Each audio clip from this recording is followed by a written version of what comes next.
Dear students, good morning. उम्मीद है कि आप खैरियत से होंगे। हमारा जो टॉपिक है,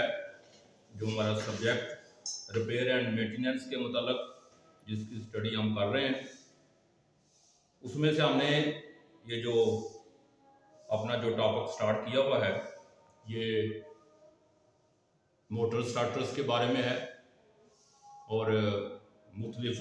मराहल में से गुजरते हुए मुख्तलिफ स्टार्टर्स की स्टडी करते हुए ये हमारा आज आखिरी टॉपिक है जिसको हमने शुरू किया हुआ है। ये डीसी कंट्रोलर स्टार्टर है जो कि डीसी मोटर को कंट्रोल करने के लिए हम इस्तेमाल करते हैं। और इसमें हमने देखा था कि ये जो डीसी मोटर कंट्रोलर जो है, ये दो तरह के हमने देखे थे। इनमें एक मैनुअल डीसी कंट्रोलर है और एक ऑटोमेटिक कंट्रोलर है।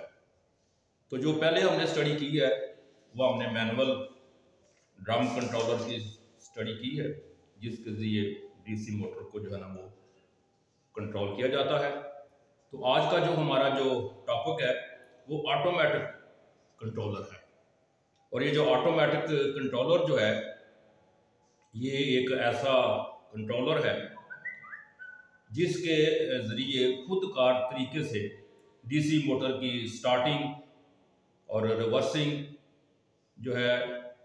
और इसके दीगर जो अवामल हैं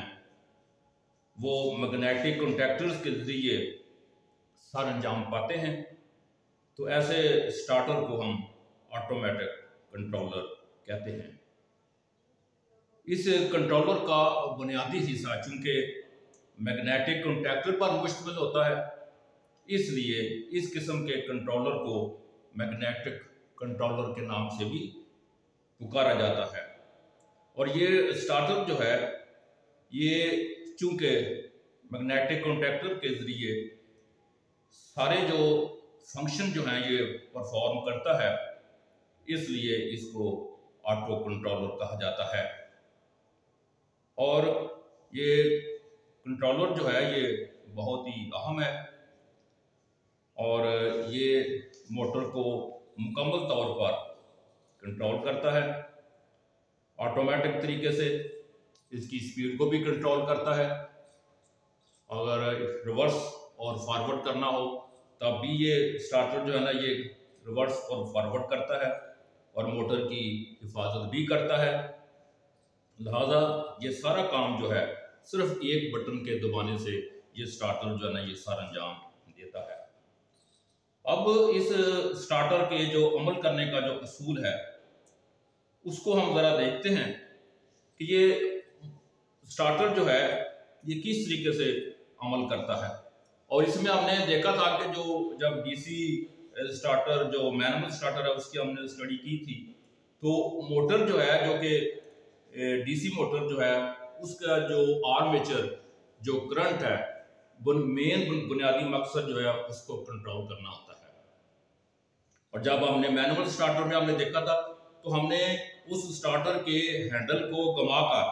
हमने जो है उसकी स्टार्टिंग करंट जो है ना वो कम की थी और उसके सिलसिलावार जो थी वो मज़ामतें थी जो फिर मोटर उस स्टार्टर के हैंडल को घुमाने से आस्ता आस्ता जो वो कट ऑफ होती जाती हैं और इसकी जो रेजिस्टेंस है वो फिर आस्ता आस्ता कम होती जाती है और मोटर जो है ना ये फिर अपनी नामी करंट पर आर्मेचर की नामी करंट जो है ना वो उस पर आ जाती है और वो सुबक रफ्तारी के साथ उसकी जो रफ्तार है वो बढ़ती चली जाती है और कंट्रोल हो जाती है। लेकिन यहाँ पर जो है ना ये सारा काम जो है ये ऑटोमेटिक तरीके से सारा अंजाम दिया जाता है। और इसी तरीके से इस स्टार्टर का जो काम करने का या इसका असूल जो है वो यही है कि ये स्टार्टर जो है ये आर्मेचर की बुनियादी करंट जो है उसको कंट्रोल करता है। और उस करंट को कंट्रोल करने के लिए चूंकि उसके सीरीज वाइज मज़ामतें लगाई जाती हैं और ये स्टार्टर जो है उन मज़ामतों को स्टेप बाई स्टेप खुद कार तरीके से कट ऑफ करता जाता है और उस लिहाज से फिर मोटर की जो रफ्तार जो है वो आहिस्ता आहिस्ता बढ़ती जाती है। और आखिर में तमाम की तमाम ज़ामतें कट ऑफ हो जाती हैं और ये स्टार्टर जो है उसके ज़रिए मोटर अपनी पूरी रफ्तार पर जो वो चलती है। अब अगर हम इसकी बनावट पे गौर करें तो ये स्टार्टर जो है ये तकरीबन इसके अंदर 4 कॉन्टैक्टर्स हैं, मैग्नेटिक कॉन्टैक्टर्स हैं, और 3 जो है वो स्टार्टिंग रजिस्टर्स हैं, और 3 इसके अंदर जो है ना इसकी ये EMF बैक EMF रिलेज है, एक ओवरलोड है, ऑन और ऑफ पुश बटन है। इस तरीके से ये स्टार्टर जो है ये इन चीज़ों पर मुश्तमिल है और फिर इन चीज़ों की मदद से कॉन्टैक्टर्स, रिलेज और register, overload, on off push button, इनकी मदद से ये ऑटोमेटिक तरीके से DC मोटर को कंट्रोल करता है। अगर हम ये गौर करें तो ये DC मोटर है जो कि शंट DC मोटर है, ये आर्मेचर है और इसकी ये फील्ड वाइंडिंग जो आर्मेचर के पैरेलल में लगी है, क्योंकि शंट फील्ड वाइंडिंग जो है ये आर्मेचर के पैरेलल में लगती है। ये इसकी इंटरपोल फील्ड वाइंडिंग है और ये जो है ये 3 रजिस्टर हैं, ये R1, R2, R3 जो इस आर्मेचर के सिलसिलावार लगाए गए हैं जो इसकी बुनियादी करंट या स्टार्टिंग करंट को कंट्रोल करते हैं। अब ये स्टार्टर जो है ये जो कि इसका डायग्राम बनाया गया है, इसके जो अज्जा हैं उनकी थोड़ी सी ये आप देख लें कि ये जो निशान जो है ये ओवरलोड को ज़ाहिर करता है, ये ओवरलोड है, और ये जो निशान जो है ये नॉर्मली ओपन कॉन्टैक्ट्स हैं। जहाँ पर भी ये निशान आएगा ये सारे के सारे जो है ये नॉर्मली ओपन कॉन्टैक्ट्स हैं। इसका मतलब है कि जब ये ऑन होंगे तो फिर क्लोज होंगे, अभी जब ऑफ है तो ये ओपन है। ये जो निशान जो है ये नॉर्मली क्लोज कॉन्टैक्ट है और ये जो यहाँ पर ये निशान जो है ये नॉर्मली क्लोज का है। जैसे यहाँ पर जो है ये नॉर्मली क्लोज है जो है ना, ये कॉन्टैक्ट जो है जब ये फिर ये ओवरलोड, जब ये कॉन्टैक्ट इसका ओवरलोड ट्रिप होगी तो ये कॉन्टैक्ट इसका ओपन हो जाएगा और सर्किट ब्रेक हो जाएगा। उसी लिहाज से ये हमारे पास जो है ना ये रिलेज हैं, ये 3 रिलेज हैं, क्योंकि यहाँ पर जो है ना ये 1AX जो है ये रिले है, फिर 2AX रिले है और 3AX रिले है, और उसी तरीके से ये इसके लिए कॉन्टैक्टर्स हैं। M जो है ना ये मेन कॉन्टैक्टर है, उसके बाद 1A, 2A, 3A ये इसके कॉन्टैक्टर्स हैं और इनकी मदद से ये सारा जो सर्किट जो है ये ऑपरेट होता है और ये जो इसका मेन स्विच है यहाँ से सर्किट जो है टोटली तौर पर ऑन और ऑफ होता है। अब अगर हम इसके अमल पर गौर करें तो यहाँ पर जो है ना ये इसका स्टॉप पुश बटन है, यहाँ से हम इस पुश बटन को ऑन करेंगे और जब हम इस पुश बटन को ऑन करते हैं तो M मैग्नेट जो है ना ये मेन मैग्नेटिक कॉन्टैक्टर है ये ऑन हो जाता है, और जो ही ये ऑन हो जाता है ये इसका जो ओपन पॉइंट है ये क्लोज हो जाता है। तो बेशक अब हम इस पुश बटन को रिलीज कर दें, छोड़ भी दें, तो इस ओपन पॉइंट के जरिए ये सप्लाई जो है इन स्टार्टर्स को जो है ना इन मैग्नेट्स को मिलती रहेगी और ये मैग्नेटिक कॉन्टैक्टर जो हैं ये फिर मरहलावार जैसे जैसे इनको सप्लाई मिलेगी ये काम करते जाएंगे। अब जैसा कि हमने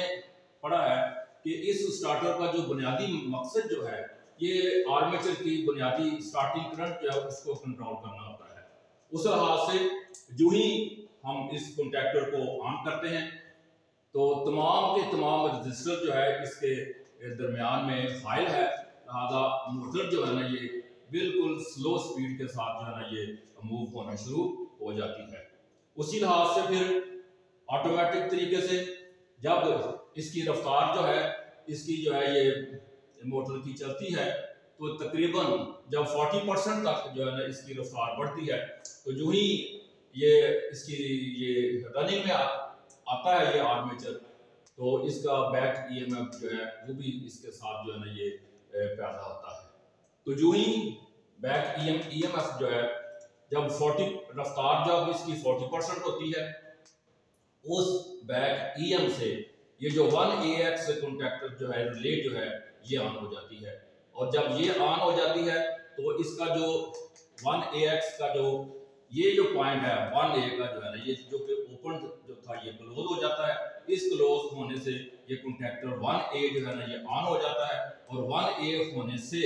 ये जो इसका पॉइंट जो है जो कि ओपन था ये क्लोज हो गया, और इसका जो R1 की जो पहली रेजिस्टेंस है वो कट ऑफ हो गई, ये जो है वो शॉर्ट हो जाती है, और मोटर की जो रफ्तार है वो थोड़ी बढ़ जाती है।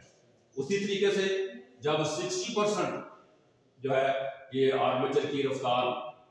जो है वो बढ़ती है, उसी रफ्तार से 60% रफ्तार के बढ़ने से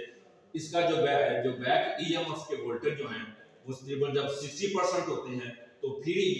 ये रिले जो है ये ऑन हो जाती है। 2x रिले ऑन होने से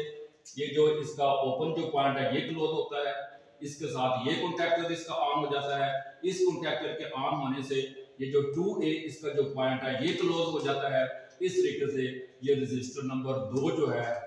ये भी कट ऑफ हो जाता है, और इस तरीके से मोटर जो है ना ये और स्पीड जो है ना ये इसकी रफ्तार बढ़ जाती है। उसके बाद फिर जो जब आर्मेचर जो है वो 80% रफ्तार पर चला जाता है या इसकी रफ्तार 80% हो जाती है, तो उसी लिहाज से ये जो 3AX रिले जो है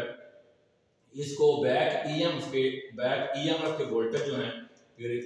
यहाँ पर इसको तकरीबन 80% वोल्टेज मिलते हैं। तो फिर ये कॉन्टैक्टर जो है ना ये रिले जो है ना ये ऑन होती है, और इस रिले के ऑन होने से ये पॉइंट इसका क्लोज हो जाता है। 3A कॉन्टैक्टर ऑन हो जाता है। 3A कॉन्टैक्टर ऑन होने से ये जो इसका ओपन पॉइंट है ये क्लोज हो जाता है, और इस तरह R3 कॉन्टैक्टर जो है ये भी कट ऑफ हो जाता है, और ये जो इसका डीसी मोटर का आर्मेचर जो है ना ये फिर पूरी रफ्तार के साथ जो है ना वो गर्दिश करना शुरू कर देता है, और मोटर जो है ये पूरी रफ्तार के साथ जो है वो गर्दिश करती है। तो इस तरीके से ये जो स्टार्टर जो है जो डीसी ऑटो कंट्रोलर है इस तरीके से ये काम करता है। इस लिहाज से जो है ना सिर्फ हम ऑन पुश बटन जो है स्टार्ट यहाँ से करेंगे, बाकी सारा जो काम है ये स्टार्टर जो है ना खुद ब खुद ही सर अंजाम देगा। इस लिहाज से हम इसको खुद कार स्टार्टर और इसको जो हम डीसी ऑटो कंट्रोलर कहते हैं। ये शंट डीसी मोटर है, ये मेन स्विच है। अगर हम मोटर को ऑफ करना चाहते हैं तो यहाँ से हम इस मोटर को जो है ये स्टॉप इसका पुश बटन यहाँ से इसको दबाएंगे तो यहाँ से जो फेज जो है ना ये इसको मिलना बंद हो जाएगा, और ये सारे कॉन्टैक्टर जहाँ पर जो भी है इसका ये यहाँ से सप्लाई बंद हो जाएगी, कॉन्टैक्टर ऑफ हो जाएंगे, और ये फिर टोटल सर्किट जो है ना ये बंद हो जाएगा। तो इस लिहाज से जो है ये हमारे पास बहुत ही आम स्टार्टर है, और ये डीसी मोटर को कंट्रोल करने के लिए आम तौर पर हम इसी स्टार्टर को जो है ना वो ज्यादा मार्केट में डीसी मोटर को कंट्रोल करने के लिए हम इस्तेमाल करते हैं। और ये स्टार्टर जो है इसमें जो है जो भी इसका डायग्राम है इसको आप स्टेप बाय स्टेप फॉलो करेंगे तो कोई इसकी कोई पेचीदगी नहीं है, कोई कॉम्प्लिकेशन नहीं है। जैसे जैसे स्टेप बाय स्टेप आप इसको समझते जाएंगे तो ये स्टार्टर जो है ना सिर्फ इसका बुनियादी मकसद ये है कि आर्मेचर की जो स्टार्टिंग करंट है उसको कंट्रोल करना होता है, और उसके लिए आर्मेचर के सिलसिलावार ये रजिस्टर लगाए जाते हैं। फिर इन रजिस्टर्स को आस्ता आस्ता फिर कट ऑफ करते जाते हैं, खारिज करते जाते हैं, और फिर मोटर जो है ना ये स्लो स्पीड से आस्ता आस्ता जो है ना ये अपनी पूरी रफ्तार पर जो है ना ये काम करना शुरू कर देती है। तो ये बेटे ऑटोमेटिक स्टार डेल्टा जो हमारे ऑटो डीसी कंट्रोलर का स्टार्टर जिसकी आपने स्टडी की है, उम्मीद है कि आपने इसको अच्छे तरीके से समझा होगा। इसके बावजूद अगर मजीद कोई क्वेश्चन हो तो फिर हम डिस्कस कर सकते हैं।